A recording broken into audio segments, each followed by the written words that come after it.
नमस्कार, शुभ संध्या, जय हिंद, जय भारत। परिचर्चा के 213वें कड़ी में आप सभी का स्वागत, अभिनंदन है और मुझे बहुत खुशी हो रही है इस बात को बताते हुए कि आज पूरे 4 वर्ष हो गए हैं निर्बाध परिचर्चा को चलाते हुए। तो मेरे चेहरे पर जो एक आपको मंद-मंद मुस्कान दिखाई दे रही है, ये वो मुस्कान है जो जिसके पीछे बहुत संघर्ष है, जिसके पीछे बहुत मेहनत है, बहुत लगन है, उत्साह है और एक जुनून है। उसी जुनून को लेकर हम अलग-अलग विषयों पर लगातार 4 वर्षों से परिचर्चा लेकर आए। पहले मैं कहा करती थी कि अभी साढ़े 3 वर्ष हुए हैं, पौने 4 वर्ष हुए हैं, लेकिन अब चूँकि पहली परिचर्चा हमारी 6 फरवरी को हुई थी, तो 6 फरवरी को 2022 को जब हमने शुरू किया था, तो आज 8 फरवरी है, तो ज़ाहिर-सी बात है कि हमारे 4 साल पूरे हो गए हैं और मैं बहुत किस्मत हूँ कि हमारे साथ हमारी पूरी टीम का सहयोग रहा है और देश ही नहीं, विदेश से भी वक्ता के रूप में, मित्र के रूप में, श्रोता के रूप में लोग हमारे साथ जुड़े ही रहे हैं। देखिए, एक वक्ता हमारे साथ हांगकांग से जुड़ गए हैं, आदरणीय विजेंद्र कुमार गुप्ता जी। मैं तहे दिल से आपका अभिनंदन करती हूँ और मैं ये ज़रूर बताऊँगी कि आप वक्ता के रूप में हमारी परिचर्चा को हमेशा 4 चाँद लगाते रहे हैं, तो मैं आपका स्वागत करती हूँ और आज एक और महत्वपूर्ण और ज्वलंत विषय को लेकर हम आप सभी के समक्ष उपस्थित हैं। हमने देखा बड़े दिनों से बहुत जगहों पर, टीवी पर, न्यूज़पेपर में, सोशल मीडिया के माध्यम से एक खबर फैल रही है। कौन-सी खबर है? कि यूजीसी के जो नए नियम आए हैं, उस नियम ने तहलका मचा रखा है। उस नियम के बारे में हम बातचीत करने के लिए यहाँ उपस्थित हैं क्योंकि अभी तो सुप्रीम कोर्ट ने स्टे लगा रखा है। सुप्रीम कोर्ट की दिशा निर्देश आने के बाद तय होगा कि ये नियम लागू होंगे या नहीं होंगे या इसमें कुछ सुधार किया जाएगा। लेकिन फिलहाल ये ज्वलंत मुद्दा बना हुआ है तो हमने सोचा चूँकि हमारी भी अपनी एक मर्यादा है, हमारी भी अपनी एक समाज के प्रति एक हमारा कर्तव्य है, उसी कर्तव्य को पूर्ण करने के लिए हम परिचर्चा लेकर आते हैं और हमेशा समसामयिक विषय होते हैं, ज्वलंत विषय होते हैं। तो आज एक और ज्वलंत विषय यूजीसी के नए नियम की आवश्यकता क्यों? एक प्रश्नवाचक चिन्ह के साथ आज हम इस विषय पर चर्चा करेंगे और मुझे पूर्ण उम्मीद है कि जितने भी वक्ता, विद्वान वक्ता हमारे साथ जुड़े हैं, इस विषय के साथ न्याय करेंगे और इस विषय के बारे में विस्तृत जानकारी हम हमारे तक मुहैया कराएँगे। और हमारे साथ जो वक्ता के रूप में जुड़े हैं, मैं उनका अभिवादन करती हूँ। आप सभी को बताना चाहती हूँ, हमारे साथ सौम्या पांडे पूर्ति जी जुड़ी हुई हैं, जो कि प्रसिद्ध लेखिका एवं समीक्षक हैं। बहुत सारे आर्टिकल्स उन्होंने लिखे हैं और बहुत सारी संस्थाओं से जुड़ी हुई हैं। उपन्यास और कथाकार भी हैं, तो उपन्यास भी उन्होंने लिखे हैं और इस विषय पर उनकी काफ़ी पकड़ है, तो मैं उनका अभिनंदन करती हूँ, स्वागत करती हूँ। हमारे साथ रक्षा सिन्हा जी जुड़ी हुई हैं, आज की परिचर्चा के लिए शिक्षिका हैं, अंग्रेज़ी की और थिएटर आर्टिस्ट भी हैं। तो हम उनका भी अभिनंदन करते हैं, स्वागत करते हैं। साथ ही डॉक्टर विश्वजीत प्रकाश जी हमारे साथ जुड़े हुए हैं। आप सहायक प्राध्यापक हैं अर्थशास्त्र विभाग के। अलग-अलग विषय के जानकार, लेकिन एक मुद्दा और वो मुद्दा हम कोशिश करेंगे कि सकारात्मक पहलू के साथ आगे बढ़ें क्योंकि 76 वर्ष बीत गए जब हमारा संविधान बना और लागू हुआ, लेकिन बात वही है कि जब हम यूजीसी की बात करें, जब हम इस विषय पर परिचर्चा करने के लिए आगे बढ़ रहे हैं, तो हमें सबसे पहले संविधान को समझना होगा कि इतने वर्षों बाद अगर समानता की बात हो रही है, इतने वर्षों बाद अगर अभी भी ओबीसी, दलित और इन सब चीज़ों के बारे में हम चर्चा कर रहे हैं, तो क्या कमी रह गई है या क्या चूक है? क्या संविधान में जो शिक्षा का अधिकार सभी को समान रूप से दिया गया है, उसमें क्या दिक्कतें आई हैं जो अभी भी आरक्षण की यदि हम बात करें क्योंकि ज़ाहिर-सी बात है यूजीसी के जो नियम आए हैं, उस नियम के बारे में जब हम चर्चा करेंगे, तो हम संविधान की भी चर्चा करेंगे, हम उन अनुच्छेदों की भी चर्चा करेंगे और हम उन समानताओं के बारे में भी बात करेंगे।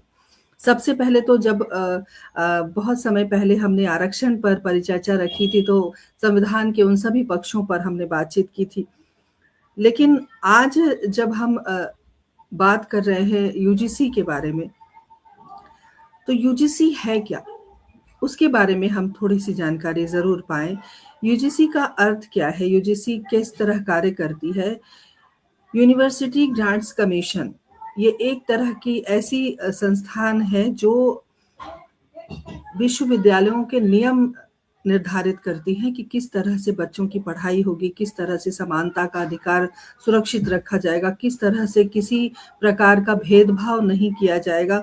इस तरह क्या एक भेदभाव मुक्त वातावरण बनाने के लिए यूजीसी निरंतर कार्य करती आई है, लेकिन आज विवाद का विषय है और विवाद होना जो है वो कहीं न कहीं लाज़मी है, क्योंकि एक बच्चे को आप सुरक्षित कर रहे हैं, दूसरे बच्चे के सिर पर तलवार लटक रही है, ऐसा बहुत लोगों का मानना है और कहीं न कहीं शायद हम भी ऐसा सोचते हैं। हम नहीं चाहते कि समानता का अधिकार भेदभाव के रूप में सामने आए। हम नहीं चाहते कि हम किसी भी बच्चे के साथ अन्याय करें, किसी भी छात्र-छात्राओं के साथ अन्याय करें, क्योंकि जब संविधान का निर्माण हुआ, आरक्षण की बात यदि करूँ तो वहाँ साफ लिखा है कि 20 वर्षों में आप चाहें तो परिवर्तन कर सकते हैं, लेकिन वो परिवर्तन 76 वर्षों में भी नहीं हो पाया। तो अगर समानता की हम बात करते हैं, तो क्यों दलित आज भी दलित हैं? क्यों जो मध्यम वर्गीय लोग हैं वो आज भी उसी राह पे चल रहे हैं, और क्यों आरक्षण की बात हो रही है, क्यों बदलाव आ रहे हैं, क्यों नियम, और जिस नियम की हम बात कर रहे हैं, चूँकि एक छोटी-सी भूमिका देने की कोशिश कर रही हूँ, इस नियम की यदि हम बात कर रहे हैं, तो इस नियम के साथ छेड़छाड़ नहीं किए जाएँगे, या जिस तरह से मैं एक छोटा-सा उदाहरण देना चाहती हूँ कि महिलाओं को जो भारत सरकार के द्वारा या संविधान के द्वारा जो सुविधाएँ दी गईं, जो कानून उनके द्वारा उनको मुहैया कराए गए, उन कानूनों की भी बहुत जगह आज के समय में धज्जी उड़ाई जा रही है। उस कानून की कहीं न कहीं अवहेलना होती है और उस कानून का फ़ायदा उठाया जा रहा है। घरेलू हिंसा की यदि हम बात करें, तो यहाँ पर महिलाओं का ज़िक्र नहीं है, महिलाओं की चर्चा हम नहीं कर रहे हैं, ना हम घरेलू हिंसा की चर्चा कर रहे हैं, लेकिन हम उस बात पर ज़रूर आएँगे कि जिस तरह से कानून का दुरुपयोग हो रहा है, तो जो नियम आज बनाए गए हैं भेदभाव रहित, और जिस तरह से बाकी चीज़ें आ रही हैं सामने, जो हमारे वक्ताओं के साथ इस वक़्त हम बातचीत करेंगे, कितना समय लगेगा या कितना आप समझ सकते हैं कि क्या ज़रूरी है कि इसके प्रति जो लोग हैं वो दुर्व्यवहार नहीं करेंगे या इस कानून का फ़ायदा नहीं उठाएँगे, या हो सकता है वाक़ई तलवार लटक रही हो।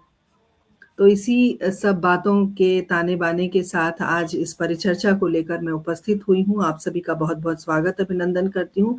और ये जो यूजीसी के नियम आए हैं, समानता नीति, भेदभाव रोकथाम, और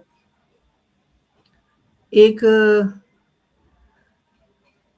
24/7 एक हेल्पलाइन सेंटर भी बनने जा रहा है, जो कि अनिवार्य होगा, जहाँ पर आपकी अगर कोई शिकायत होगी तो उसकी त्वरित कार्रवाई की जाएगी। लेकिन सख्त दंड का जो प्रावधान है वो भी है इसमें। अ, कितने लोग इससे बच पाएँगे या कितने लोग फँसेंगे इन सब चीज़ों में, क्योंकि अगर आप बंदूक थमाते हैं, तो गोलियाँ ज़रूर चलेंगी। वो आत्मरक्षा के लिए चलती हैं या किसी को नुकसान पहुँचाने के लिए, ये बड़ी बात है और इसी विषय पर हम आज चर्चा करने आए हैं। तमाम सुधी श्रोताओं का विशेष अभिनंदन करती हूँ, स्वागत करती हूँ। आप सब इसी प्रकार हमारे साथ बने रहें, जुड़े रहें और इस महत्वपूर्ण परिचर्चा पर हम आज चर्चा करने के लिए उपस्थित हैं। तो मैं सभी वक्ताओं का पुनः अभिनंदन करती हूँ, स्वागत करती हूँ और सभी को स्टूडियो में आमंत्रित करती हूँ। आप सभी का बहुत-बहुत स्वागत करती हूँ, अभिनंदन करती हूँ, और जिस तरह से इस नियम की हम बात कर रहे हैं और कहीं न कहीं मन में एक डर भी है। जिस डर को लेकर आज हम यहाँ उपस्थित हैं कि यदि इस नियम का पालन सही तरीके से नहीं हो पाया, तो कितने बच्चे इसका जो भुगतान करेंगे और कितना परिवार भुगतान करेगा, इन्हीं बातों को लेकर हम आगे बढ़ते हैं। इससे पहले आप सब तक मैं पहुँचूँ और एक-एक करके प्रश्न के उत्तर माँगूँ, हमारे साथ बहुत सारे दर्शक जुड़े हुए हैं, मैं उनका अभिवादन करती हूँ। आदरणीय विजेंद्र जी सबसे पहले आए हैं, बहुत-बहुत स्वागत। साबिर जी हमारे साथ जुड़े हुए हैं, हमारे हिंदी साहित्य संस्थान के बहुत महत्वपूर्ण कड़ी हैं, बहुत-बहुत स्वागत। बहुत अच्छे गज़लकार हैं, बहुत अच्छे संचालक हैं। डॉक्टर योगेश शर्मा जी हमारे साथ जुड़े हुए हैं, आदरणीय दिलराम भारद्वाज जी हमारे साथ जुड़े हुए हैं। विकास मिश्रा मेरा छोटा भाई जुड़ा हुआ है, बहुत-बहुत स्वागत, अभिनंदन, बहुत अच्छे कवि हैं आप। और योगिता जी हमारे साथ जुड़ी हुई हैं, बहुत-बहुत अभिनंदन आप सभी का। आप सभी से एक ही गुज़ारिश करती हूँ कि कार्यक्रम से जुड़े रहें और कार्यक्रम को शेयर करें। क्योंकि हम भी एक गिलहरी प्रयास लेकर आए हैं, जहाँ हर जगह इस बात की चर्चा हो रही है कि इस नियम को लागू करना क्यों ज़रूरी है और हमने भी सोचा कि चलिए इस आवश्यकता पर चर्चा करें। सबसे पहले मैं सौम्या पांडे जी के पास आऊँगी, चूँकि बहुत सारे आर्टिकल्स आपने लिखे हैं। सौम्या जी, मैं आपका स्वागत करती हूँ। और ये जो नए नियम हैं, जैसे कि सबसे पहला जो हमारा प्रश्न की तरफ अगर हम जाएँ, हमारा जो पहला प्रश्न है वो यही है जो हमारा विषय है आज। क्यों आवश्यकता है? क्यों हम चाहते हैं कि हम 2 बच्चों के बीच एक दीवार खड़ी कर दें? अगर मान लीजिए कि जो दीवार पहले से ही है, उसे ढाए बगैर और आप सीमेंट और बालू लगाकर उसको और मजबूत करने की एक कोशिश कर रहे हैं।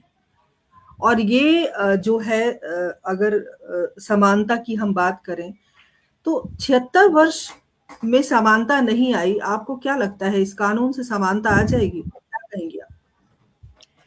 नमस्कार व्याभवी जी, आपका और मंच पे उपस्थित सभी लोगों का और मेरे सभी आस-पास जितने भी हमारे श्रोता हमें सुन रहे हैं, क्योंकि ये विषय बहुत ज्वलंत है और सब हमारे साथ जुड़े हैं, इसलिए मैं पहले सबका धन्यवाद करना चाहती हूँ और आपने मुझे आमंत्रित किया क्योंकि ये विषय मेरे लिए भी बहुत महत्वपूर्ण है। जैसा कि आपने प्रश्न किया कि क्या इतने सालों में ये समानता की जो खाई थी, वो क्यों नहीं भरी? और आज भी इस तरह के नियम बनाने की आवश्यकता क्यों हुई? तो सबसे पहले मैं आपका ध्यान आकर्षित करना चाहूँगी कि जैसा आपने कहा यूनिवर्सिटी ग्रांट कमीशन जैसे हम कहते हैं यूजीसी उसका एक दायित्व है, वो निकाय है, सन 1956 से वो कार्य कर रहा है, सभी यूनिवर्सिटीज़ को रेगुलेट करने के लिए। क्योंकि जितनी भी यूनिवर्सिटीज़ हैं भारत के अंदर, वो उसी के अंतर्गत आती हैं, उसमें कोई भी नियम परिवर्तित करने का, किसी प्रकार के ग्रांट्स को देने का, सारे अनुदान देने का कार्य यूजीसी के अंतर्गत होता है। उसे मान्यता भी यूजीसी के थ्रू ही मिलती है। यूनिवर्सिटी अगर कोई भी यूनिवर्सिटी कार्य कर रही है, तो अगर उसमें मान्यता देगी, तभी वो यूनिवर्सिटी आगे डिग्रीज़ अपने छात्रों को दे सकती है। इसका मतलब है कि यूजीसी के पास ये पावर है कि किसी भी संस्थान की मान्यता को रद्द करे और वहाँ किसी भी प्रकार के भेदभाव ना होने दें। इसी के अंतर्गत सन 2012 में जब यूजीसी ने पहली बार एससी-एसटी एक्ट लाया था, तब उसमें सिर्फ एससी और एसटी को शामिल किया गया था और उस समय भी एक ईओसी बनाया गया था जिसे कहते हैं इक्वल अपॉर्चुनिटी सेंटर, जिसके अंतर्गत हम ये देखते हैं कि उनको इक्वल समानता मिले और कोई अगर उनके ऊपर किसी भी प्रकार का आरोप प्रत्यारोप लगाए या जातिगत कोई टिप्पणी करें, तो उस टिप्पणी की वो शिकायत कर सकें और उसके बाद उसके आधार पर उसका समाधान हो। तो ये जो नियम 2012 में बने थे, उसके अनुसार कार्य होता था, शिकायतें आती थीं, उनका समाधान होता था। लेकिन तब सिस्टम के अंदर इतने कड़े नियम नहीं थे और जो लोग थे, वो सिस्टम के अंदर वो यूनिवर्सिटी के अंदर के लोग होते थे। उन्हीं में से चुने हुए लोग, जो कि निष्पक्ष नहीं होते थे मेनी टाइम्स। तो इस चीज़ को दंड का प्रावधान किया गया। हाल के वर्षों में 1-2 केसेस हुए, जिनकी वजह से अगर यूजीसी को ऐसा लगा कि नियम में थोड़ा परिवर्तन किया जाए, तो उसने कुछ नए नियम बनाए, उसने नियम परिवर्तित किए जो कुछ हद तक सही भी थे। सेम अब वही एक रूल है ईओसी उसको रेगुलेट करने के लिए अब जो नियम है वो हर एक संस्थान के अंदर ईओसी की आवश्यकता रहेगी। वो बनना ही बनना है सेंटर। और इसके बाद जो भी हमारे अगर किसी भी एससी-एसटी ने किसी ने भी अपनी शिकायत दर्ज करी, तो उस शिकायत का निवारण होने के लिए एक टाइमलाइन दे दी गई है। जैसे 24/7 आप कभी भी शिकायत कर सकते हैं। आपको उस शिकायत का निवारण जो है 7 दिनों के भीतर दंड का प्रावधान है और 15 दिनों में रिपोर्ट तैयार करनी है। ये एक नियम बनाया गया, वैसे ये नियम ठीक है कि इससे जो जिनको पीड़ितों को कभी-कभी न्याय नहीं मिलता था, जैसे कोर्ट्स में भी होता है कि हमारे कोर्ट में कई-कई सालों तक मुकदमे लंबित रहते हैं। उसी प्रकार से यहाँ भई कोई मुकदमा रह ना जाए या किसी को कोई कष्ट हुआ है तो उसका निवारण हो, इसके लिए उन्होंने ये थोड़ा सख्त नियम बनाया। लेकिन इस नियम में उन्होंने टाइमलाइन जो दी है वो इतनी कम दी है और उस टाइमलाइन के साथ उन्होंने जो इस खाई को भरने के बजाय बढ़ा दिया और ओबीसी कैडर को इसके अंदर सम्मिलित कर लिया। ओबीसी के आने से अगर यूनिवर्सिटीज़ का परसेंटेज ऑफ स्टूडेंट्स देखा जाए, तो वो 70 और 30 के अप्रॉक्स आ रहा है। यानी कि 70% स्टूडेंट सिक्योर हो रहे हैं और 30% ट्रबल में हैं, जिनके ऊपर कोई भी आरोप लगाया जा सकता है। अब यहाँ पर यूजीसी का जो ये समय का टाइमलाइन का जो उन्होंने रूल बनाया है, इसकी वजह से बहुत सी यूनिवर्सिटीज़ हैं, अगर उसमें कोई केस दर्ज हुआ और उनके पास उस जाँच का कुछ भी आधार नहीं भी मिला, तब भी केस के सॉल्व न होने की स्थिति में अगर उनकी मान्यता रद्द करने की बात आती है, तो जो भी जिसको भी आरोपी बनाया गया होगा, वो उसे सीधा उसी समय रस्टिकेट कर सकते हैं, उसको जेल भिजवा सकते हैं, उसका करियर खराब कर सकते हैं। इसमें कोई ऐसा प्रावधान नहीं दिया गया, नियम इतने ढीले हैं, कोई ऐसा प्रावधान नहीं दिया गया कि उसकी जिसने आरोप लगाया है, क्या वो शिकायत गलत भी हो सकती है? उसकी जाँच करने की कोई समिति नहीं, उसमें ऐसा कोई भी नहीं रहेगा जाँचकर्ता, जो इस तरीके से सवर्णों के पक्ष में खड़ा होकर देख सके, क्योंकि इसमें केवल टारगेट सवर्णों को किया गया है। और बाकी जितने भी लोग हैं एससी, एसटी और ओबीसी वो एक तरह से अपने आप को सुरक्षित करेंगे। तो इसमें खाई बढ़ने के बजाय सारे जो स्टूडेंट्स हैं, पढ़ाई करेंगे या जातिगत आपस में दुश्मनी निकालेंगे। क्योंकि इसका दुरुपयोग शुरू हो चुका है यूनिवर्सिटीज़ से इधर-उधर से जो खबरें आ रही हैं, गूगल के थ्रू आप देख सकते हैं, कई जगह से खबरें आ रही हैं, इसका दुरुपयोग शुरू हो चुका है। आपको टाइमलाइन के अंदर यूनिवर्सिटी को अपना सॉल्यूशन देना ही है कि हाँ भाई, इसने शिकायत दर्ज करी और इसका ये आरोपी है, हमने इसे सज़ा दे दी। लेकिन उस आरोप का आधार क्या है? उसके पक्ष में कोई गवाह है, नहीं है, कोई बोल रहा है, नहीं बोल रहा है, उसका कोई भी समय सीमा, कोई भी निर्धारण नहीं किया गया। रूल्स में ऐसी कोई भी बात नहीं रखी गई जिससे कि अगर पीड़ित को न्याय मिल रहा है, तो जिसको आरोपी बनाया गया, अगर वो निर्दोष है, तो उसको अपने आप को निर्दोष साबित करने का मौका मिल सके। तो नियम की जो सबसे पहली कमी है वो यही है कि जो जिसको न्याय मिलना है उसे तो न्याय शायद मिले या ना भी मिले, क्योंकि ज़रूरी नहीं है कि सारे केस फर्ज़ी हों या सही हों। लेकिन जो आरोपी बनाया गया है, आरोपी इसमें कटघरे में खड़ा हो रहा है और उसका करियर आरोपी एक स्टूडेंट है। आरोपी कोई क्रिमिनल नहीं है, वो एक स्टूडेंट है। स्टूडेंट का करियर खराब होना मतलब देश का भविष्य खराब होना। तो मेरे हिसाब से जो भी रूल्स हैं, रूल्स में सख्ती बरतने की जगह पे जो नियम में कठोरता दिखाई गई है, वो नियम बहुत ही कठिन है। बच्चों के भविष्य के साथ ये खिलवाड़ है। तो सौम्या जी, आपको क्या लगता है अगर अगर सुप्रीम कोर्ट का हस्तक्षेप हुआ है, तो आपको हुँ, उम्मीद है कि बाकी के जो 30% बच्चे हैं जो प्रताड़ित हो सकते हैं, हुँ। उनके लिए कुछ राहत की सांस ली जा सकती है, या जिस तरह से मुहिम चल रही है, मान लीजिए हम भी अपने अपने लेवल पे हम इस तरह की चर्चाएं कर रहे हैं, जिससे कहीं ना कहीं जागरूकता की एक बात है, और भी अलग अलग क्षेत्रों में लोग अपना अपना योगदान दे रहे हैं, तो आपको क्या लगता है कि एक इस तरह के प्रयास से आगे बात बनती नजर आ रही है? मुझे इसमें अभी बहुत ज़्यादा संभावनाएँ नहीं दिख रही हैं, क्योंकि सुप्रीम कोर्ट ने फ़िलहाल स्टे लगाया है। लेकिन इसके बाद ऐसा भी पॉसिबल है, जैसे पहले भी हो चुका है कि गवर्नमेंट कोई ऐसा रूल लेकर के फिर से आ जाए और संसद में पास करा ले। इसके नियम को संशोधित करने के लिए गवर्नमेंट ने बोला है। स्टे लगाने का मतलब ये परमानेंट सॉल्यूशन नहीं है। उन्होंने जो गवर्नमेंट के जो सीजेआई हैं, उन्होंने यही बोला है कि आप जो है इसके बारे में दोबारा पुनर्विचार करें और ऐसे नियम बनाएँ जो थोड़ा-सा जस्टिफाइड हों। लेकिन वो नियम किस प्रकार के बनेंगे और कितने फ़ायदेमंद होंगे, यह देखने की बात है। साथ ही अगर इसमें इस प्रकार से जातिगत विभेद के आधार पर अगर नियम बनाए जाते रहेंगे, तो स्टूडेंट्स जो हैं वो आपस में जाति के आधार पे ही बँटे रहेंगे, कभी वो एक नहीं होने पाएँगे। सब एक-दूसरे को जाति के आधार पर तौलेंगे, जो कि एक अच्छे स्वस्थ माहौल के लिए, पढ़ाई के माहौल के लिए उपयुक्त नहीं बिल्कुल, है। तो सौम्या जी बिल्कुल हम ये सोच सकते हैं कि जिस तरह से समानता के अधिकार की बात हो रही है और हुँ, सभी को समान शिक्षा और समान जो सम्मान है उसकी बात हो रही है, उसमें कोई परिवर्तन नहीं आएगा और एक जो खाई है, वो खाई बनी हुँ। रहेगी। और डॉक्टर विश्वजीत प्रकाश के पास मैं आती हूँ। आदरणीय सर, आपका स्वागत करती हूँ। हमारे साथ बहुत सारे दर्शक जुड़े हुए हैं।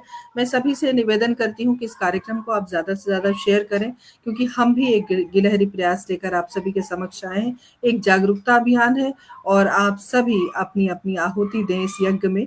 आदरणीय प्रवीण कुमार चौहान हमारे साथ जुड़े हैं, अभिनंदन करती हूँ। दिनेश पांडे जी हमारे साथ जुड़े हैं, बहुत-बहुत स्वागत, अभिनंदन। आदरणीय पंकज रावल सर हमारे साथ जुड़े हैं, उन्होंने लिखा है कि यूजीसी के नए नियम पर चर्चा स्वागत योग्य है, सुधार आवश्यक है, लेकिन संवाद, सहमति और व्यावहारिकता के साथ। बिल्कुल सही कहा आपने सर। सभी के विकास की हम बात करते हैं, सभी के सम्मान की हम बात करते हैं, किसी एक इंसान की नहीं, किसी एक धर्म की नहीं, किसी एक जाति की बात हम नहीं कर रहे। सुदर्शन शर्मा सुधी जी, जो कि हमारी सचिव हैं, बहुत-बहुत स्वागत करती हूँ, अभिनंदन करती हूँ। इन्होंने लिखा कोई आशा नज़र नहीं आ रही है। आदरणीय प्रदीप गौतम सर हमारे साथ जुड़ गए। बहुत-बहुत स्वागत, अभिनंदन करती हूँ। और सौम्या जी, आपके लिए एक तारीफ भी आई है। प्रदीप सर ने लिखा है सौम्या जी ने अच्छा पक्ष रखा है। तो चलिए आज के कार्यक्रम की शुरुआत सौम्या जी ने कर दी है। आदरणीय विश्वजीत सर, मैं आपके पास आती हूँ कि जो कि आप अर्थशास्त्र के ज्ञाता भी हैं, प्रोफेसर भी हैं और जब हम बात करते हैं यूजीसी के इस बदले हुए नियम की, ज़रूर हम बात कर रहे हैं और ये नियम कहीं न कहीं एक टीस भी दे रहा है। क्योंकि हम जब ओबीसी की बात हम करें, दलितों की बात करें, उनको हम ये नहीं कहते कि उनके साथ गलत नहीं हुआ है, लेकिन वो पहले का दौर था। अब वो चीज़ें मुझे नज़र नहीं आ रही जिसके लिए इतना बड़ा कानून, इतना सख्त कानून बना दिया गया है। और अगर इस तरह का भेदभाव किसी भी विश्वविद्यालय हो या किसी भी जो शैक्षणिक संस्थान है, कहीं भी हो रहा हो, तो ये बहुत ही गलत है। हम इसका खंडन करते हैं। लेकिन मैं आपसे राय जानना चाहती हूँ कि उच्च शिक्षा पर, क्योंकि यूजीसी, जैसे कि सौम्या जी ने बताया और हम सब जानते हैं कि सारा दारोमदार यूजीसी पर ही टिका होता है, चाहे वो अनुदान की बात हो, चाहे वो शिक्षा की बेहतरी की बात हो, कोई भी आवंटन होता है वो सब यूजीसी के तहत होता है। तो एक प्राध्यापक होने के नाते जब आप प्रोफेसर हैं और अर्थशास्त्र के प्रोफेसर हैं, तो शिक्षा में आर्थिक लाभ का आपकी नज़र में क्या योगदान है और आपको क्या लगता है कि शिक्षा में आर्थिक लाभ किस रूप में होता है? और अगर हम यूजीसी से इसको जोड़ें तो किस प्रकार आप इस बात को अपने मत के अनुसार रख सकते हैं? स्वागत है। जी, धन्यवाद। सभी को मेरा नमस्कार। जैसा कि आज का जो विषय है, यूजीसी को जो नए नियम है और जो संस्थाओं में जो समता का अधिकार के तरफ एक जो कानून इन्होंने तैयार किया है, जो बिल और एक्ट के थ्रू ये यूजीसी को जो 13 जनवरी को जो हम सभी के पास ये बिल आया और ये ड्राफ्ट के रूप में, एक्ट के रूप में फाइनली यूनिवर्सिटी और कॉलेज के ऊपर थोपा गया। इसमें जो कुछ पहलू, इससे सबसे पहले ये देखना होगा कि जो हमारी नई शिक्षा नीति है, नई शिक्षा नीति 2020 का जो ऑब्जेक्टिव है, उस ऑब्जेक्टिव में ये कह रहा है कि समावेशी और समता का अधिकार, मीन्स हर एक वर्ग को, समाज के हर एक तबके को, हर एक जाति, धर्म, सभी को हम एक समान शिक्षा का अधिकार दें। और जब हम समान शिक्षा की बात करते हैं और उसी शिक्षा में अगर कहीं ना कहीं किसी समुदाय और किसी जाति और किसी धर्म विशेष के साथ डिस्क्रिमिनेशन की बात आती है, तो ये भी कहीं ना कहीं चिंतनीय है। बट ये डिस्क्रिमिनेशन 21वीं सदी के 25 साल 26 साल गुजर जाने के बाद भी हो रहा है क्या सोसाइटी में? अब ये जानने की बात आ रही है। जब मैं कॉलेज में और यूनिवर्सिटी में देखता हूं तो डिस्क्रिमिनेशन के रूप अलग हो रहे हैं। यहां डिस्क्रिमिनेशन कैसे हो रहा है कि मीन्स कास्ट के अंदर, जाति के अंदर उपजाति में भी डिस्क्रिमिनेशन हो रहा है, क्योंकि ये खाइयां दिनों दिन बढ़ रही है। अगर आप इस तरह के बिल लेके आएंगे जिसमें सभी वर्गों को एक समान अधिकार नहीं मिलेगा, तो कहीं ना कहीं जाति और जाति के अंदर भी उपजाति, उसमें भी डिस्क्रिमिनेशन बढ़ेंगे। तो क्या किसी भी संस्था का ये परिप्रेक्ष्य है? अगर आप एक कम्युनिटी की बात करते हैं जिसमें हम कहते हैं कि सामान्य वर्ग और जनरल कैटेगरी, अगर आप उनके साथ हमेशा उनको मीन्स डिस्क्रिमिनेट करेंगे तो वो खुद डिस्क्रिमिनेट होते जा रहे हैं समाज में। और कुछ वर्ग जो 70% पॉपुलेशन, जिसमें हमने ओबीसी वर्ग को भी शामिल किया, मैं खुद ओबीसी वर्ग से हूं, बट इसमें कहीं ना कहीं ओबीसी का तो इसमें आने का ये था ही नहीं कि आप ओबीसी के साथ, पिछड़ा वर्ग के साथ कोई सब बड़ा डिस्क्रिमिनेशन सोसाइटी में है, या आप एक सामान्य रूप में देखा जाए तो अन्य पिछड़ा वर्ग के साथ कहीं भी ऐसा भेदभाव आपको सामाजिक रूप से नहीं मिलेगा। और धीरे धीरे जो अनुसूचित जनजाति है और जनजाति भी है, इनमें भी डिस्क्रिमिनेशन धीरे धीरे कम होना शुरू हो गया है, क्योंकि अब हमारा 75 वर्ष आजादी का 75 से 78 वर्ष के आसपास हो चुके हैं और संविधान लागू किए 75 वर्ष हो चुके हैं। और ये 75 वर्षों में भी धीरे धीरे ये खाइयां कम हुई है, कुछ केसेस को छोड़ दिया जाए तो, क्योंकि एक्सेप्शन हमेशा है। वो एक्सेप्शन सिर्फ एक केस में नहीं कि सिर्फ एक कास्ट के लिए है, ये हर एक कास्ट के लिए, या हर एक समाज के हर एक वर्ग या हर एक संप्रदाय के लिए भी हो सकता है। तो इस बात को हमें देखना पड़ेगा। और दूसरी बात ये रही कि आपने जो कमेटी का फॉर्मुलेशन किया है, कमेटी के फॉर्मुलेशन में वो काफी जल्दबाजी, आपने schedule caste, schedule tribes, OBC को डाल दिया, बट जो सामान्य वर्ग के छात्र हैं, सामान्य वर्ग के जो शिक्षक हैं, क्या उनका भी कोई प्रतिनिधित्व क्यों नहीं है? उनका भी तो प्रतिनिधित्व होना चाहिए ना। जब हम इक्वल प्रतिनिधि और इक्वल अपॉर्चुनिटी की जब बात करते हैं तो सबके साथ इक्वलिटी होनी चाहिए ना। यहाँ तो सर एक कानून लागू कर दिया गया है और एक को आपने एक को बना दिया है कि वो अपराधी है और दूसरा है कि वो दया का पात्र है। तो इस तरह से जब कानून बनते हैं तो जाहिर सी बात है, हमने हमेशा देखा है कि कहीं ना कहीं ये एक उदासीनता भी है और ये गलत भी है, क्योंकि आप इस तरह से किसी भी वर्ग के साथ नाइंसाफी नहीं कर सकते। और जिस तरह से इतने सारे कमेंट आ रहे हैं, मैं धीरे धीरे पढ़ूंगी।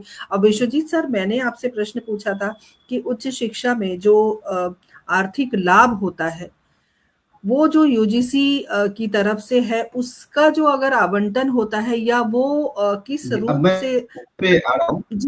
जी, मैं चाहूंगी कि उसका उत्तर दें, क्योंकि वो भी हम समझना चाहते हैं इस विषय के साथ, क्योंकि वो भी एक पार्ट है और बहुत जरूरी है कि हम उन छोटी छोटी बारीकियों को समझने की कोशिश करें। जी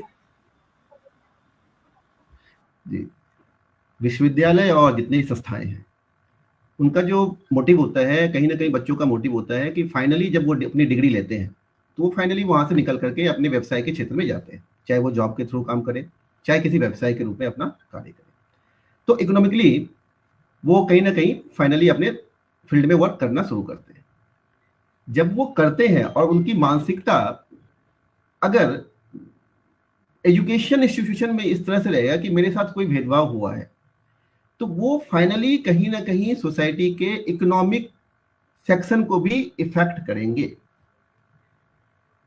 क्योंकि जब वो बच्चा, कोई भी स्टूडेंट या कोई भी छात्र, जब हम ग्रेजुएट करके या पोस्ट ग्रेजुएट पीएचडी करके जब भी वो मार्केट में या जब भी वो बाजार में जा करके अपना बिजनेस या अपना एंटरप्रेन्योरशिप या कोई भी सरकारी जॉब करता है, तो सरकारी जॉब के टाइम में भी अगर आपने देखिए, अगर आपने डिस्क्रिमिनेशन माइंड सेटअप यूनिवर्सिटी में तैयार कर दिया है और बच्चों के अंदर वो बीज बो दिया है ना, तो उसका आर्थिक शोषण, वो उसके दिमाग से वो चीज जाएगी नहीं, और वो उसका लॉन्ग टाइम मीन्स जब तक वो जिंदा है, 60 साल 70 साल 80 साल जब तक है, तब तक वो उनके दिमाग पे इफेक्ट करेगा, और उसका इकोनॉमिक लॉस वो हमेशा उनके ऊपर रहेगा। Economic loss means that is the work of the capacity of the person. उनका जो वर्किंग कैपेसिटी है, उनका स्किल है, वो भी वो उससे कम होने के चांसेस होंगे। सर, मैं आपसे एक बात और पूछना चाहती हूँ इसी जवाब के साथ, कि क्या संभव है कि जिस देश को हम विश्व गुरु की उपाधि दिलाना चाहते हैं, और हम 2047 तक एक बहुत बड़ा राष्ट्र, विकसित राष्ट्र की बात हम कर रहे हैं, तो ये जो नियम है, क्या ये कहीं बाधा उत्पन्न करेगा? क्या बच्चों की मानसिकता पर इसका प्रभाव पड़ेगा? इस नजरिए से अगर आप देखें तो क्या देखते हैं? जैसा कि आपने कहा कि हम विश्व गुरु 2047 India became the develop country. हम जब मोटिव हमारा है कि डेवलप कंट्री बनना, और जब हम डेवलप की बात करते हैं तो हर एक सेक्शन को इक्वल अपॉर्चुनिटी मिलनी चाहिए। और इक्वल अपॉर्चुनिटी अगर हर एक सेक्शन को नहीं मिलेगा, मान ठीक है कुछ डिस्क्रिमिनेशन है और कुछ कास्ट और कुछ रिलीजन पे प्रॉब्लम्स है जहाँ पे वो पीछे है, उनको भी लाना है, मेन स्ट्रीम में उनको भी लाना है, क्योंकि उनको means inclusion of the all society, हमें जितनी भी सोसाइटी है, जितनी भी सोसाइटी के पीपल है, सबको इंक्लूड भी करना है। तो इंक्लूजन में कहीं ऐसा ना हो कि कोई वर्ग एक्सक्लूड हो जाए, ये भी देखना पड़ेगा। हम किसी को इंक्लूड कर रहे हैं और किसी के साथ डिस्क्रिमिनेट कर रहे हैं, तो फिर ये आप फाइनली कहाँ जा रहे हैं? फिर हम 1947 या उससे पहले जा रहे हैं। तो इस तरह से आपके रूल्स या कोई भी आप अगर ड्राफ्ट या पॉलिसी लेके आते हैं, उस पर डिस्कस कीजिए, उस पर डिबेट कीजिए, पहले चर्चाएं हो, और जल्दबाजी में कोई ऐसा कदम ना आप उठाएं जिससे उसका नुकसान आने वाली पीढ़ियों को होता रहे।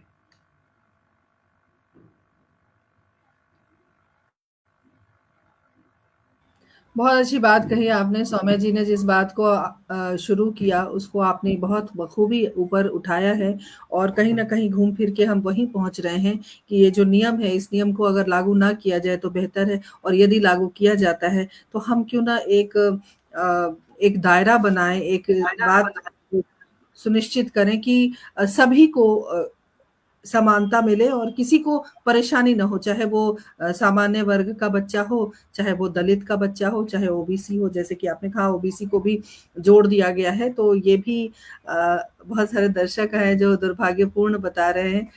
देखिए बहुत सारे संदेश हैं, कुछ संदेश मैं जरूर पढ़ना चाहती हूँ क्योंकि अभी उतना समय नहीं है हमारे पास कि हम सारे पढ़ें।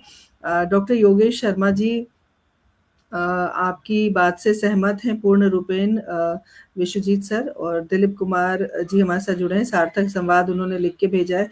कुसुम लता जी ने सही लिखा है कि जातियों से अगर जाति के साथ हम उलझ के रह जाए तो फिर हम आगे नहीं बढ़ पाएंगे और फिर शिक्षा पर प्रभाव पड़ेगा। और सुरेंद्र शर्मा सागर जी जो हमारे मुख्य सलाहकार हैं हमारे इस पटल के, उन्होंने लिखा है कि आज सबसे ज्यादा पीड़ित सामान्य वर्ग है। तो इस तरह की जो बातें आ रही हैं, सुदर्शन शर्मा सुधी जी लिखती हैं, दया का पात्र तो हर मजदूर या गरीब होता है, उसमें जाति कैसे घुसी।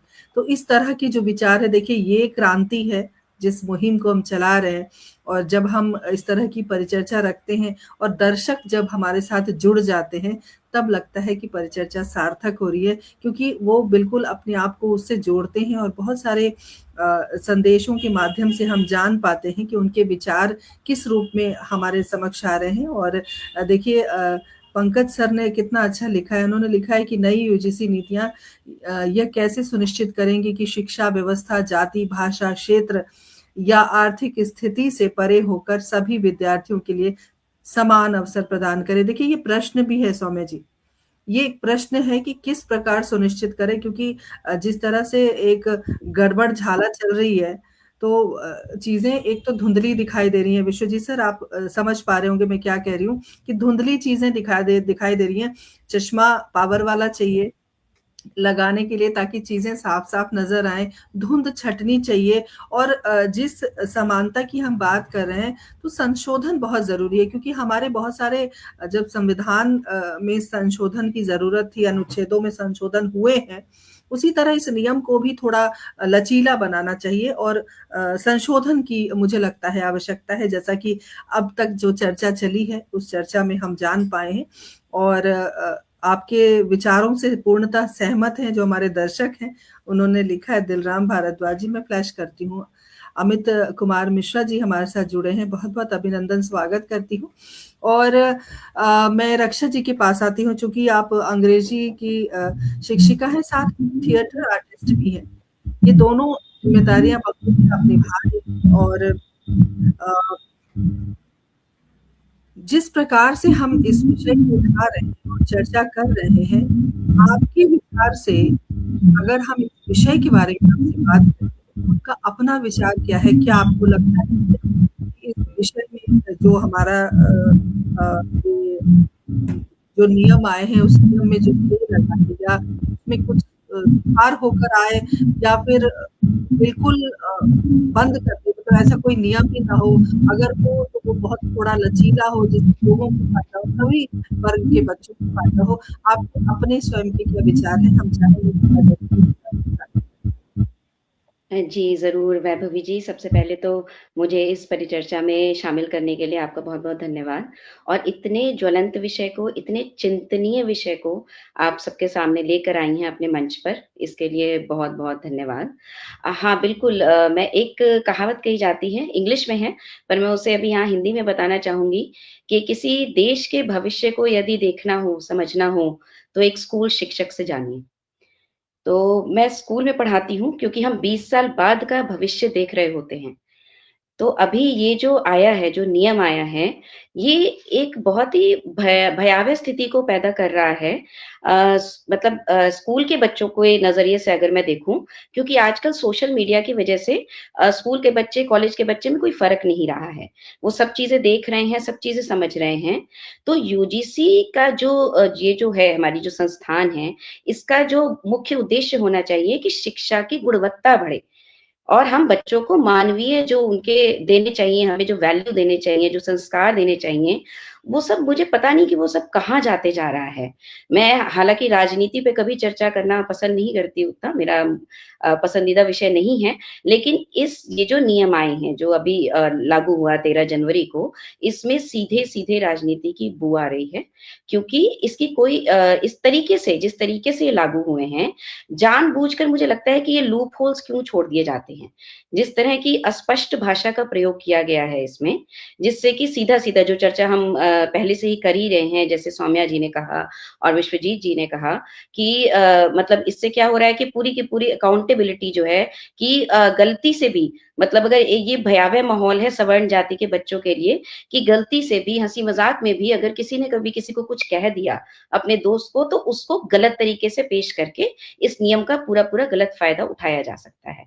तो इससे हम धर्म के अंदर भी, जाति के अंदर भी इस तरीके की क्यों पैदा कर रहे हैं, जो पूरा एक डिवीज़न जो है, समाज को बाँटने का काम हम क्यों कर रहे हैं? तो इस तरीके से तो इंसान कभी जो कहते हैं ना इवोल्यूशन जो हुआ है, वो तो कभी हो ही नहीं पाएगा।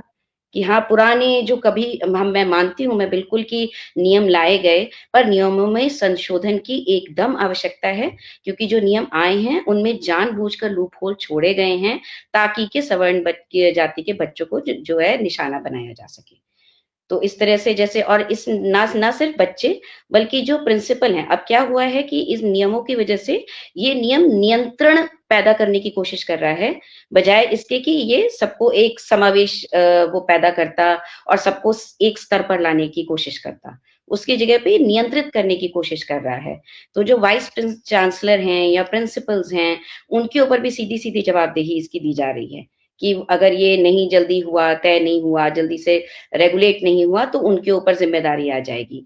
तो इससे शिक्षकों के अंदर भी बहुत ही भय का एक माहौल बन जाएगा कि नहीं वो तो कुछ बोल ही नहीं सकते। एक तो पहले ही अब शिक्षकों के हाथ से जो देश जो पहले जो कहा जाता था कि शिक्षक जो है देश के लिए बहुत एक मूलभूत ज़रूरत है जो शिक्षा के लिए कि जिससे देश आगे बढ़ता है, समाज आगे बढ़ता है। पहले ही शिक्षक के हाथों में बहुत सारी जंजीरें हैं, हथकड़ियाँ हैं। ऊपर से यदि इस तरह के नियम आएँगे, तो वो तो अपनी भूमिका निभा ही नहीं पाएगा। तो इसलिए मैं बिल्कुल सिरे से खंडन करती हूँ, जो ये नियम आया है और एक थिएटर आर्टिस्ट होने के नज़रिए से भी मैं समझती हूँ कि बहुत ही चिंता का विषय है कि जिस तरीके से हम पुराने किसी भी उपन्यास को लेके यदि हम उसके ऊपर कोई मतलब पेशकश करते हैं, कोई प्रस्तुति रखते हैं, तो उसके ऊपर भी लोग सवाल-जवाब उठा सकते हैं। अभी पीछे ही एक वैसे मैं हुआ भी यही आपसे पूछने वाली थी रक्षा जी कि आप थिएटर आर्टिस्ट हैं, क्या इस नियम को लेकर आप कुछ ये कर सकती हैं जिससे जागरूकता फैले?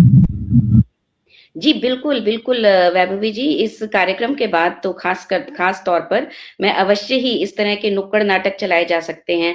मतलब हम जो लोग साहित्य से जुड़े हुए हैं, शिक्षा से जुड़े हुए हैं, हमारा तो बिल्कुल ये परम धर्म बनता है कि हम इस तरह के नियमों के खिलाफ आवाज़ उठाएँ और जो आवाज़ उठी है, उसी का ये नतीजा है कि जो सुप्रीम कोर्ट ने इसके ऊपर स्टे भी लगाया है। नहीं तो शायद ये सीधे-सीधे प्रभावशाली हो जाता। तो अभी जो स्टे लगा है, हालाँकि उससे हमें कोई ख़ास उम्मीद नहीं है, पर चलिए फिर भी अगर उन्होंने कहा है कि हाँ, प्राइमा फेसी लेवल पे अभी ये क्योंकि भाषा इसमें जो है स्पष्ट नहीं है, इसलिए इसको अभी सुधार किए जाएँगे, इसमें संशोधन लाए जाएँगे, देखते हैं। लेकिन हाँ, हम लोगों को निरंतर भाव से ख़ासकर आपकी तरह का जो व्यक्तित्व है हम लोगों की सबकी, आपकी हमारी ज़िम्मेदारी बनती है कि हम अपने तरीके से जैसे आप ये मंच चलाती हैं, मैं थिएटर करती हूँ, मैम आर्टिकल लिखती हैं, तो हम सबको अपने-अपने तरीके से इसके खिलाफ आवाज़ उठानी चाहिए, क्योंकि इससे हम बिल्कुल भी बच्चों के बीच में हम और डिवीज़न लाएँगे, बँटवारा करेंगे, जो देश का बँटवारा होना तो शिक्षा का बिल्कुल आधार नहीं है। मुझे समझ नहीं आता कि नियम ये कैसे यूजीसी लेकर आई, जिसका काम है कि एकेडमिक शैक्षणिक स्तर को ऊँचा करे देश के, ना कि इस तरीके की और जो मानवाधिकार हैं, बच्चों को जी, सही रूप में सिखाएँ, ना कि इस तरीके से, कि उससे और बिल्कुल भेदभाव रक्षा पैदा जी। हो। जी, बहुत अच्छी बात आपने कही और यूजीसी का काम बिल्कुल शैक्षिक व्यवस्था को मजबूत बनाना है और जिस तरह से बातें हो रही हैं, आप लोग अपना माइक बंद कर लीजिए प्लीज़, इको हो रहा है। और मैं बताना चाहती हूँ एक प्रश्न आया है, एक प्रश्न क्या एक बहुत बड़ा एक बड़ी लिस्ट सी है। योगेश शर्मा जी हमारे साथ जुड़े हैं, उन्होंने लिखा है मैंने फ्लैश किया है, शायद आप लोगों को दिख रहा होगा कि देखा गया है जब कोई बिल सरकार लाना चाहती है तो देश के नागरिकों से सुझाव आमंत्रित करती है, जैसे कि एनईपी 2020 के लिए किया गया था। फिर इस संवेदनशील मुद्दे को यूजीसी द्वारा बिना किसी चर्चा के आनन-फानन में कैसे लाने दिया गया और किस प्रकार इस तरह मतलब कहीं न कहीं राजनीतिक बातें भी आ रही हैं कि राजनीति का हिस्सा है इस तरह से। और संगीता चौहान जी जुड़ गई हैं जो कि बहुत अच्छी संचालिका हैं और ये प्रिंसिपल हैं स्कूल की और साथ ही हमारी संस्थान की महत्वपूर्ण कड़ी हैं। बहुत-बहुत स्वागत करती हूँ, अभिनंदन करती हूँ। नेहा राजपूत हमारे साथ जुड़ी हैं, बहुत-बहुत स्वागत। दिलराम भारद्वाज जी ने लिखा है आप तीनों के लिए कि मैं तीनों वक्ताओं का आभार व्यक्त करता हूँ।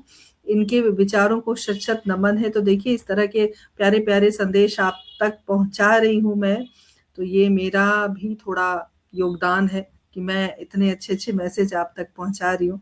कुसुम लता जी हमारे साथ लगातार बनी हुई हैं, बहुत-बहुत स्वागत करती हूँ।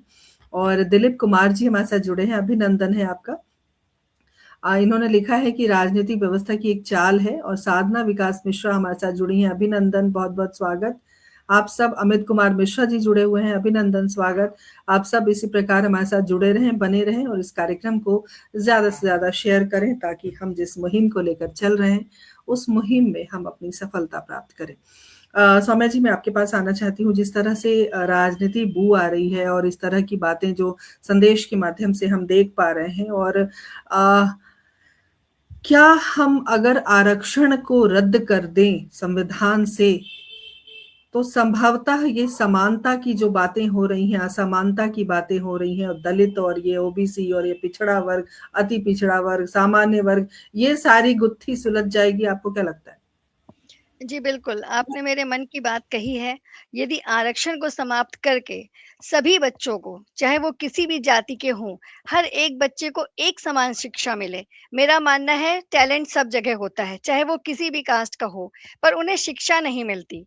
अगर सारे बच्चों को, देश के प्रत्येक बच्चे को अगर सरकार आरक्षण देने के बजाय समान शिक्षा देगी, तो वो ज़रूर आगे बढ़ेंगे और ये फिर जातिगत भेदभाव नहीं रह जाएगा। क्योंकि अब अगर आप किसी पे आरोप या आक्षेप लगा रहे हैं, बहुत बार सवर्ण बच्चों के मन में ये आता है कि भाई हम इतने परसेंटेज ला करके भी नहीं सेलेक्ट हो रहे हैं, और अगर किसी के पास ये आरक्षण की तलवार है उनके पास, तो वो सारे बैरियर काटते हुए आगे निकल जाते हैं। उसमें 2 नुकसान हैं। एक नुकसान ये है कि कई बार अयोग्य बच्चे आगे जाते हैं, और कई बार जो योग्य बच्चे आगे जाते हैं, उनको भी दूसरे बाकी सभी लोग उसी दृष्टि से देखते हैं कि इनके पास तो आरक्षण का एक कवच है, जिसकी वजह से ये आए। तो अगर एक योग्य बच्चा जो आरक्षण अब उसको अगर मिल सकता है, वो आरक्षण लेगा। लेकिन अगर वो योग्य भी है, तो उसकी योग्यता बहुत पीछे चली जाती है, इस वजह से वो आगे नहीं बढ़ पाता। तो ये जो भेदभाव की दृष्टि है, वो दृष्टि तभी जाएगी जब हम आरक्षण हटा देंगे और सबको एक समान शिक्षित करेंगे, जिससे वो आगे बढ़ें।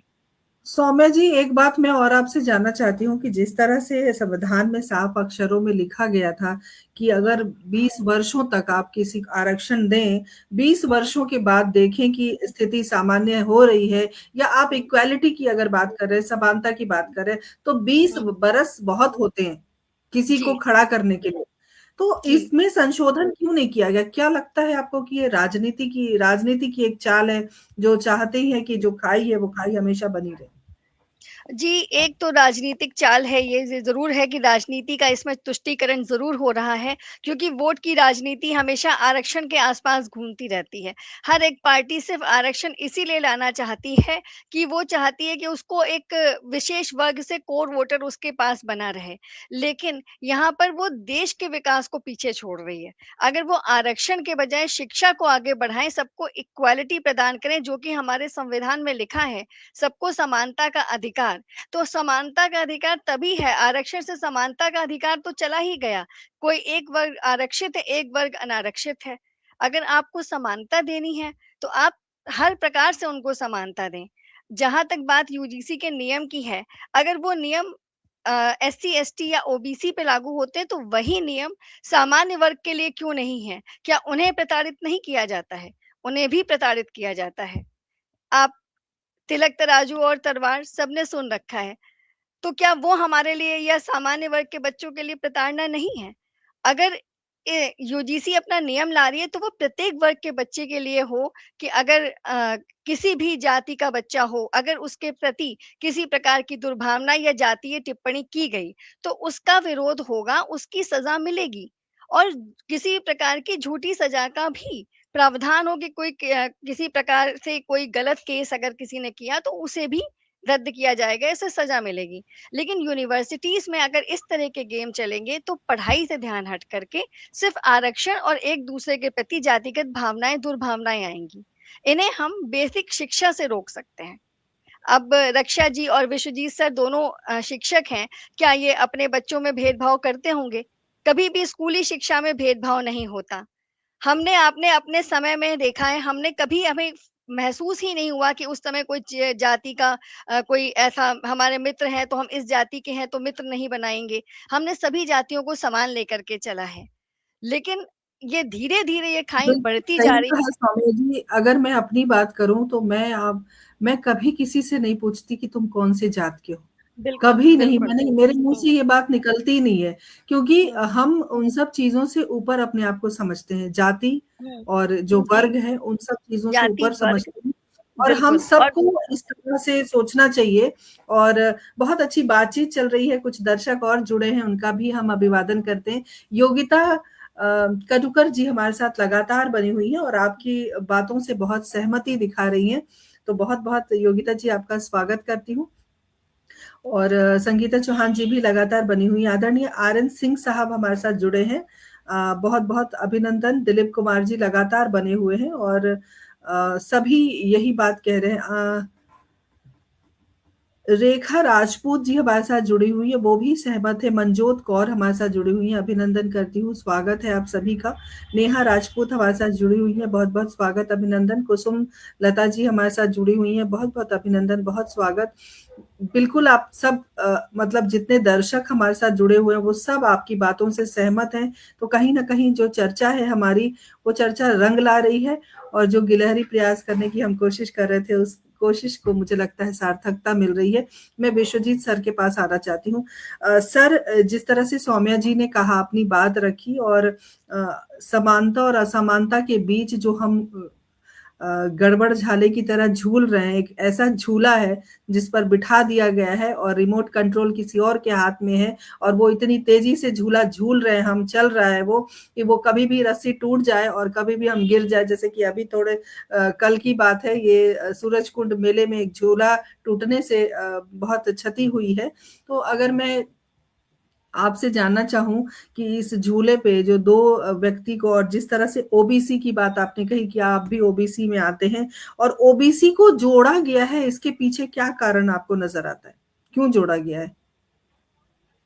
अब विश्वजीत सर के साथ हमारा संवाद टूट गया है, वो अभी हमारे साथ जुड़ेंगे। रक्षा जी, मैं आपके पास आती हूँ, और जिस तरह से थिएटर आर्टिस्ट हैं आप, और आपने कहा कि नुक्कड़ नाटक के माध्यम से आप एक जागरूकता कर सकती हैं, और हम सभी को कुछ ना कुछ जरूर करना चाहिए, क्योंकि तलवार गर्दन पे, और ये तलवार कभी भी गर्दन को काट सकती है, कोई बड़ी बात नहीं है। और जिस तरह से ने कहा कि सुनवाई होनी चाहिए, और निष्पक्षता का जो एक मापदंड है वो क्या होगा? विभा जी, मैं समझती हूँ कि दोनों बातें कहूँगी। थिएटर आर्टिस्ट तो हुई, साथ में जैसे डॉक्टर योगेश कुमार जी ने बात बहुत सही कही थी कि जब एनईपी के आने की बात हुई थी, तो उस समय स्कूल्स में बहुत बड़े लेवल पे इतने पैनल डिस्कशंस हुए थे, शिक्षकों का मत, प्रिंसिपल्स का मत इतना ज़्यादा लिया गया, उसके बारे में इतनी चर्चाएँ हुई कि वो अभी भी पूरी तरीके से विद इफेक्ट जो कहते हैं, वो अभी प्रभावशाली नहीं हो पाया है। और लेकिन ये वाला जो नियम है, ये एकदम से आ गया। एकदम से आ गया। तो ये तो सच में यहाँ पे दिखता है कि हाँ, गड़बड़-झाला है। दूसरा ये कि आरक्षण की जो बात हुई, आप पूछती हैं कि ये अगर मतलब निष्पक्ष होना चाहिए तो कैसे होना चाहिए? मुझे लगता है कि आरक्षण की बात हटाने की बात जो सौम्या जी ने कही कि अगर देना भी है, निष्पक्ष हम तब अपने आप को दिखा सकते हैं, सरकार या यूजीसी अपने आप को तब दिखा सकती है, यदि आरक्षण योग्यता के आधार पर हो, मतलब कि जो भी एग्ज़ाम है, जो परीक्षा है, योग्यता के आधार पर सिलेक्शन हो, चयन हो। साथ में यदि क्योंकि हमारे देश में सामाजिक असमानता बहुत है आर्थिक रूप से, तो उस चीज़ को हम एक पॉइंट मान सकते हैं। किसी की ने अपने अभिभावक को लूज़ कर दिया है, किसी का देश में जो आर्मी में है, उनकी वजह से मतलब उस वजह से अगर कोई बच्चा पीछे हो जा रहा है पढ़ाई में, इन चीज़ों को हम ज़रूर मान सकते हैं एक मापदंड। अदरवाइज़ इस तरह से जातिगत रूप से इस तरीके का नहीं होना चाहिए, और नुक्कड़ नाटक है या तरीके-तरीके से हम इस चीज़ को ज़रूर सामने लेकर आएँगे, ताकि बच्चों में स्कूल के ही टाइम से इस चीज़ का बिल्कुल विचार हट जाए। जैसे हमारे ज़माने की बात हो रही थी, कि हमारे समय पे हम कभी नहीं पूछते थे कि ना जानते थे, इन बातों को महत्व ही नहीं देते थे कि कौन किस जात का है। परंतु जब मैं सौम्या जी, जब मैंने 12th में अपना मेडिकल की परीक्षा दी, तो 30 साल पहले भी मैं इसकी भुक्तभोगी रह चुकी हूँ, कि मेरा जो है नहीं हो पाया चयन इन्हीं कारणों की वजह से, आरक्षण की वजह से। और आज 30 साल बाद जब मेरा बेटा दिलीप कुमार जी ने लिखा है कि शिक्षा में जातिगत भेदभाव क्यों? उन्होंने एक प्रश्न पूछा है, इस प्रश्न का क्या उत्तर आपके पास? जी, इसके बारे में मैंने जैसे पहले ही कहा था कि ये मुझे राजनीति से ऊपर और कुछ नज़र नहीं आता, क्योंकि हमारे देश में सभी जो महत्वपूर्ण मुद्दे हैं, चाहे वो शिक्षा है, चाहे वो वैसे लॉ एंड ऑर्डर है, रेप हो रहा है, जो भी डिसऑर्डर है, उन चीज़ों को छोड़कर सब कुछ धर्म के पैमाने पर तौला जा रहा है, सब कुछ। तो वही चीज़ शिक्षा में भी घुसा दी गई है, जो कि बहुत ही दुर्भाग्यपूर्ण है। बहुत ही ज़्यादा। तो ये जो जातिगत भेदभाव दिखाया जा रहा है, जो किया जा रहा है, जानबूझ के किया जा रहा है, इसका सीधा-सीधा जो संबंध है, मैं वो राजनीति से समझती हूँ, और जी, यही रक्षा जी, मैंने बहुत-बहुत पहले भी शुक्रिया कहा। आपका। विश्वजीत सर जुड़ गए हैं, और सिद्धार्थ कुमार हैं एक, उन्होंने लिख के भेजा है कि मैडम जी, हम भी पीजी कर रहे हैं, बट मेरे साथ भी जाति के नाम पर भेदभाव किए जा रहे हैं। इस तरह से एक संदेश आया है हम तक। तो देखिए, जागरूकता फैल रही है धीरे-धीरे, सब अपनी-अपनी बात, अपने मन की बात यहाँ कह रहे हैं। मुझे लगता है कि एक कार्यक्रम ये हो गया है जहाँ मन की बात रखी जाती है। विश्वजीत सर, मेरा प्रश्न वही है आपके लिए, जो उत्तर आप देते-देते रह गए थे, क्योंकि नेटवर्क है, वो दानव है, हमेशा यज्ञ में अपनी अ, उपद्रव करता रहता है। मैं हमेशा यही बात कहती हूँ, जब भी नेटवर्क का इशू होता है। तो सर प्रश्न का उत्तर अगर आप दे देते तो हमें बड़ी सहूलियत होती। एक्चुअली नेटवर्क के कारण, थोड़ा प्रश्न को आप दोबारा बता दीजिए, थोड़ा नेटवर्क के कारण शायद मैं सुन नहीं पाया था उसे।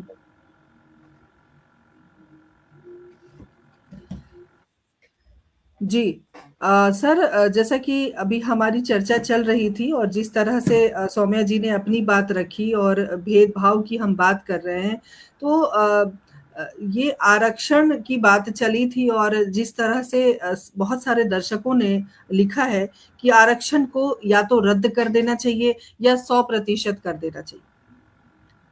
तो 100% करने पर, और एक प्रश्न ये भी आया है कि जब नौकरियां नहीं है सरकार के पास तो आरक्षण किस बात का। देखिए, तो यहाँ पे मैं जो दोनों हमारे वक्ता हैं उनकी बातों से थोड़ा सा असहमत हूँ। इनसे रिजर्वेशन होना भी चाहिए और नहीं भी होना चाहिए। होना चाहिए, उसका बैकग्राउंड किस लेवल पे सर आपको लेके मेरा आना है। मेरा मेरा ये प्रश्न भी था आपके साथ कि ओबीसी को क्यों ऐड किया गया यूजीसी में। पहले तो नहीं था, ये अब सबसे बड़ा, किया ये इससे पहले नहीं था। अब यही सबसे बड़ा चिंतनीय विषय है कि अभी कोई ओबीसी से रिलेटेड कोई केसेस भी नहीं आए थे। और डिस्क्रिमिनेशन ओबीसी के साथ, मुझे जहां तक, मैंने अभी तक नहीं देखा है कि ओबीसी के साथ ऐसा कोई कास्ट डिस्क्रिमिनेशन तो नहीं हो रहा है। हाँ, इसमें अगर हम बात करते हैं कि कोई, अगर हम ये कह सकते हैं कि जन्म स्थान या किसी व्यक्ति विशेष के लिए अपना कोई उनका वजूद हो, या जन्म स्थान को लेके, जैसे कहीं कहीं केसेस आए कि नॉर्थ ईस्ट के जो बच्चे और बच्चियां होती हैं उनके साथ अलग कमेंट्स पास किए जाते हैं। अब वो कोई एक कम्युनिटी नहीं करता, कोई भी कम्युनिटी कर सकता है उस तरह के कमेंट्स। जैसे अगर हम बिहार से बात करते हैं तो एक समय में अगर बात था कि एक बिहारी वर्ड बोलना एक अपने आप में डिस्क्रिमिनेशन, कि बिहारी है चल, मीन्स ये मैं बात कर रहा हूँ आपको 2002-2003 की दशक के टाइम की। तो वो भी एक मीन्स सर आप कह सकते हैं कि ये डिस्क्रिमिनेशन था। कानून भी आ चुका है कि आप बिहारी बोलकर चिढ़ा नहीं सकते, उसका भी अब चिढ़ा एक नहीं सजा सकते। का प्रावधान है। वही जी वही जब आप इसमें लेके क्यों आ रहे हैं, मीन्स ये तो कोई भी कर सकता है ना। ऐसा तो नहीं है कि इसमें कोई एक समुदाय ओबीसी ही करेगा या फिर एससी एसटी या सामान्य वर्ग कर सकता है, ये तो कोई भी कर सकता है। तो क्या इस समय में वहां पे अगर एक वर्ग का जो बच्चा है जो नॉर्थ ईस्ट का है और उसके नॉर्थ ईस्ट के ऊपर लेकर के कोई मीन्स आप कमेंट करते किया जाता है किसी भी ओबीसी के द्वारा, मान लीजिए, तो क्या वो डिस्क्रिमिनेशन है या नहीं है? क्या आप उसको डिस्क्रिमिनेशन मानिएगा या नहीं मानिएगा?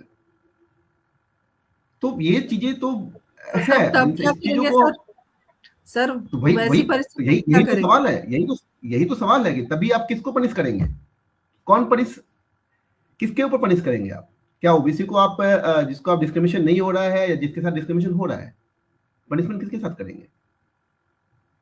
सर किसको अभी बचाना आपने है कहा सर कि आप थोड़ा सा डिसएग्री हैं दोनों वक्ताओं से, तो मैं चाहूंगी कि डिसएग्री उस बात पर भी आप आए। डिसएग्री मैं इस मैटर पे हूँ कि जो इन्होंने कहा था कि आरक्षण को पूरी तरह से हटा देना चाहिए, या जो अभी 75 साल हो गए, शुरुआती के 20 सालों के लिए आरक्षण का, हाँ, आरक्षण में आपको दोबारा से उस पे हमें चर्चा करने की बात है कि किनको आरक्षण देना है, किनको सर नहीं अगर देना है, ना क्या हटाए तो हो सकता है। संशोधन तो जरूरी है ना सर। सर अगर ना हटाए संशोधन की बात हो रही है। जैसे जी अगर आपने क्रीमी लेयर की बात की, ओबीसी में क्रीमी लेयर लेके आया गया, तो क्या ये शेड्यूल कास्ट में क्रीमी लेयर क्यों नहीं आएगा? क्या वहां पे आना चाहिए कि नहीं आना चाहिए? क्योंकि जो भी एक कास्ट के अंदर, जो जाति के अंदर जो उपजाति है, उस जाति के अंदर कुछ लोग ही हमेशा वो उसका बेनिफिट ले रहे हैं, और कुछ जातियां अभी भी हाशिए पे है सोसाइटी में। तो क्या उनको ऊपर आने का भी तो प्रावधान होना चाहिए ना? तो वो कब मिलेगा?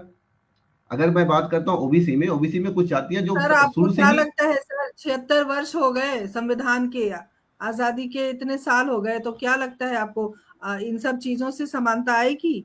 उम्मीद है? समानता, देखिए, आरक्षण से समानता तो अब धीरे धीरे, जहां तक मुझे जो समय पीरियड है, अब धीरे धीरे वो उसका, क्या बोल, सबसे पहली बात है कि उस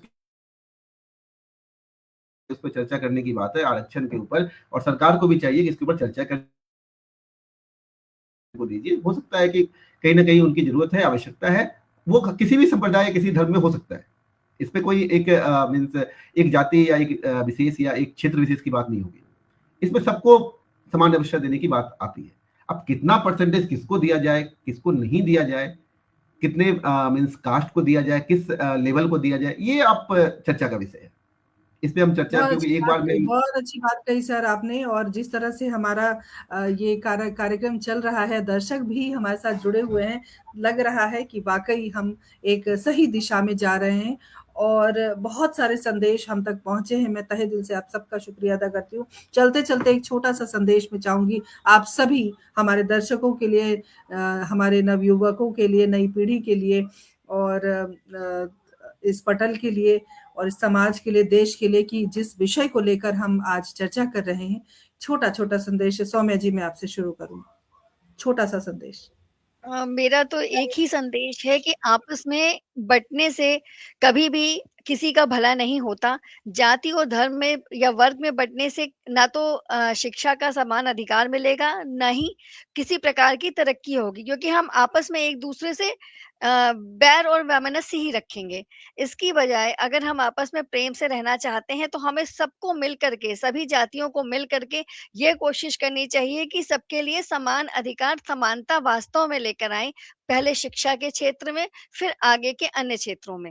ये इस तरीके के जो यूजीसी जैसे नए-नए नियम आते हैं, जो कि विभेद पैदा करते हैं, इन्हें दूर करना चाहिए। इसके लिए हमारे जो युवा वर्ग है, युवा वर्ग को आगे आना होगा और उसको इसके लिए सरकार को जगाना होगा कि अब उन्हें आरक्षण नहीं चाहिए, अब उनको समान शिक्षा का अधिकार चाहिए। अपने टैलेंट के बल पर नौकरी चाहिए और टैलेंट हमारे सभी वर्ग के भाई-बहनों में है। ऐसा नहीं है कि सिर्फ़ सवर्ण में है या पिछड़ों में नहीं है, सब टैलेंट के बल पर आगे बढ़ सकते हैं, बस उसके लिए युवाओं को जागृत होना है। आरक्षण के दम पर नहीं, अपने टैलेंट के बल पे आगे बढ़ें। बहुत सुंदर सौम्या जी, बहुत-बहुत शुक्रिया आपका। अंजना मिश्रा जी हमारे साथ जुड़ी हैं, आपसे अग्री कर रही हैं। अमित कुमार मिश्रा जी ने लिखा है, डॉक्टर साहब के विचार तथ्यपरक हैं। तो इस तरह के संदेश आप सबके लिए हैं और सभी बहुत उत्साहित हैं, हमारे साथ जुड़े हुए हैं। और सौरभ राजपूत जी भी हमारे साथ जुड़े हुए हैं, बहुत-बहुत अभिनंदन, स्वागत करती हूँ। और मैं चलूँगी रक्षा जी के पास अंतिम संदेश इस कार्यक्रम के माध्यम से। जी, वैभवी जी, मैं ये कहना चाहूँगी कि शिक्षा का मुख्य उद्देश्य है, जब मनुष्य को ये समझ में आ जाए कि वो पशु से किस तरह से अलग है, उसको सही-गलत का जो अंतर है, वो खुद से समझ में आए। तो एक बहुत सामाजिक कुरीति थी दहेज की, जिस पर कि आजकल के जो युवक हैं, जो लड़के हैं, उन्होंने खुद अपने घरों में मना करना शुरू किया कि क्योंकि मैं योग्य हूँ, तो मुझे दहेज नहीं चाहिए। मैं उम्मीद करती हूँ, आशा करती हूँ अपने युवा वर्ग से कि इसी तरीके से वो इस चीज़ को समझेंगे कि नहीं, अगर मेरे अंदर योग्यता है, तो मैं किसी चीज़ के लिए बिल्कुल आगे बढ़ूँ और मुझे वो मिलना चाहिए। अन्यथा अगर मैं बिल्कुल उसके लायक नहीं हूँ, मेरी वैसी मतलब प्रिपरेशन नहीं है, तैयारी नहीं है, तो मैं उसके लिए ज़बरदस्ती का एक ना लूँ, पक्षपाती रूप से मैं उस चीज़ को ना लूँ, अवसर को ना लूँ।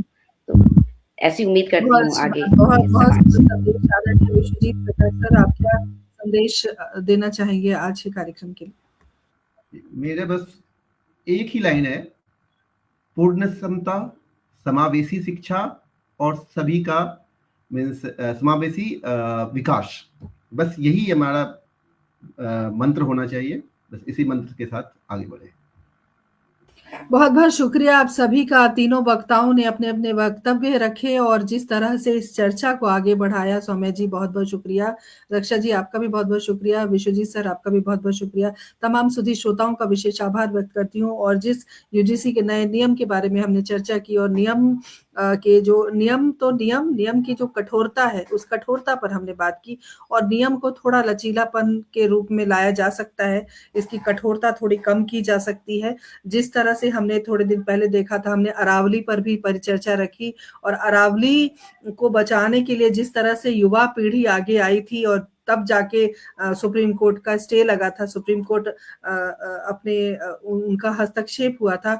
तो सुप्रीम कोर्ट से अपील करेंगे हम इस कार्यक्रम के माध्यम से कि व्यवस्था ऐसी होनी चाहिए कि किसी के भी प्रति ना दुर्व्यवहार हो, किसी भी, चाहे वो ओबीसी हो, चाहे वो जनरल हो, चाहे वो दलित हो, एसटी-एससी हो, कोई भी जाति, कोई भी वर्ग के बच्चे हों, बच्चे को शिक्षा का अधिकार पूर्ण रूप से है और उन्हें किसी भी प्रकार के भेदभाव के दलदल में ना फँसाएँ और वो सब एक-दूसरे के साथ प्यार से रहें, क्योंकि प्यार से रहना जो मानव प्रकृति है, और ये दुनिया तभी खूबसूरत है जब हम एक दूसरे से प्यार करते हैं और प्यार से रहते हैं।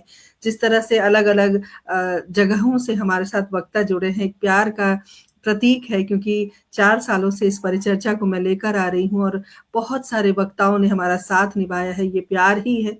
इसी प्यार को आगे बढ़ाते हुए यूजीसी के जो नियम हैं, उस नियम को एक लचीलापन में लाना चाहिए और जिसकी कठोरता को कम करना चाहिए। इसी उद्देश्य की पूर्ति के साथ हमने आज की परिचर्चा रखी। आप सभी का बहुत-बहुत आभार। तमाम दर्शकों का भी आभार। अगली बार फिर नए विषय पर चर्चा करेंगे। तब तक के लिए आज्ञा दीजिए। नमस्कार। जय हिंद, जय भारत। शुभ रात्रि।